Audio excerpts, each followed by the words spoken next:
Drama series रंग महल की next आने वाली एपिसोड में आप देखेंगे कि सुहेल गुस्से से हाजरा के पास आता है और उससे कहता है कि तुम जितने भी मुझे झूठ बोलती रहो, लेकिन मैं तुम्हारी किसी भी बात पे यकीन नहीं करूँगा और मैं महापारा तक पहुँच के रहूँगा। जैसे ही हाजरा ये बात सुनती है तो सुहेल को कहती है कि मैंने आपको इसलिए झूठ बोला था कि आपके दिल में अब सिर्फ़ और सिर्फ महापारा बसती है। मैं सिर्फ़ और सिर्फ आपके दिल से उसे बुलाना चाहती थी। सुहेल ये बात सुनकर मुस्कुरा देता है और उससे कहता है कि मैं तुम्हें तो बुला सकता हूँ, लेकिन महापारा को नहीं बुला सकता।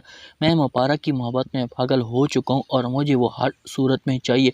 जैसी हाजरा ये बात सुनती है तो सुहेल को कहती है कि अपनी हद में रहो। अगर मैं तुम्हारी ये बातें सारी जाकर राहित को बता दी तो बहुत बड़ा मसला हो सकता है और तुम्हें हो सकता है वो इस घर से हमेशा के लिए निकाल दें। दूसरी तरफ आप ये भी देखेंगे कि महापारा की दादी अम्मा महापारा के पास आती और उससे कहती कि बेटा अब तुम अकेली रह चुकी और कैसे बदला लोगी, और खुदा के लिए अब तुम सलार को भी अपना लो।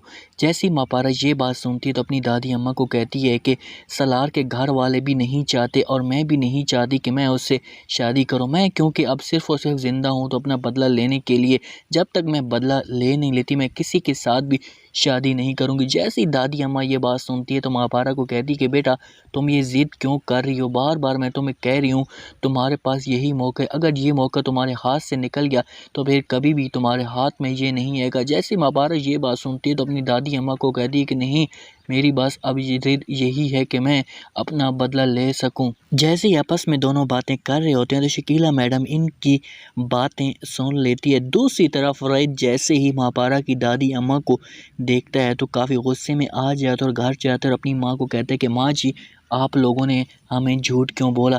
मैं महापारा की दादी अम्मा को अपनी आंखों के साथ देख कर आया हूँ। जैसे ही राहित की माँ ये बात सुनती है तो काफ़ी हैरान हो जाती है और राहित को समझाने की कोशिश करती है। उससे कहती है कि बेटा तुमने किसी और को देखा होगा, तुम्हारी नज़रें धोखा भी तो खा सकती हैं। राहित जैसे ये बात सुनता है तो अपनी माँ को कहता है कि माँ जी जो मेरे साथ सालों से रह रही है क्या मैं उससे नहीं पहचान सकता? मेरी नज़रें धोखा नहीं खा सकती, आप लोगों ने मेरे साथ धोखा किया।